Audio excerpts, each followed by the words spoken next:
এতগুলো মানুষ যদি একটু ওয়াজিব আদায় করেন, সুন্নত বড় না ওয়াজিব বড়? মাশাআল্লাহ, সবাই তো যেহেতু মাসালা জানেন, তাহলে একটু সবাই একটু যার যার জায়গাতে একটু আওয়াজ দিয়ে ওয়াজিবটা আদায় করে নেন তো। আসসালামু আলাইকুম ওয়া রাহমাতুল্লাহি ওয়া বারাকাতুহু।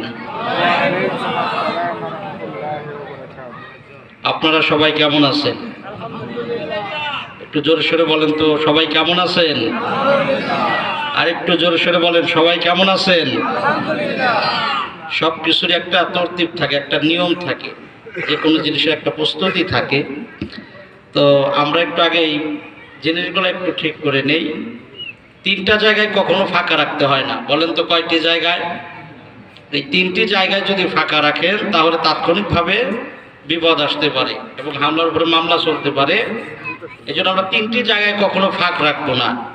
একটি হচ্ছে নামাজের কাতারে। বলেন তো কোথায়?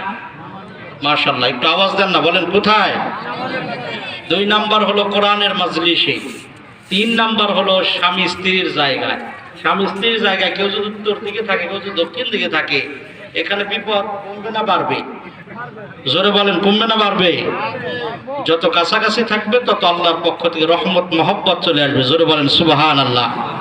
যদি বুঝে থাকে নষ্টা প্রাথমিক পর্যায়ে, তাহলে একটু মেহেরবানি করে একটু আগান আর ফাঁকা জায়গাগুলো একটু পূরণ করেন, আমাকে একটু সহযোগিতা করেন। আমি তো আপনাদের মেহমান আর আপনারা হচ্ছেন মেজবান।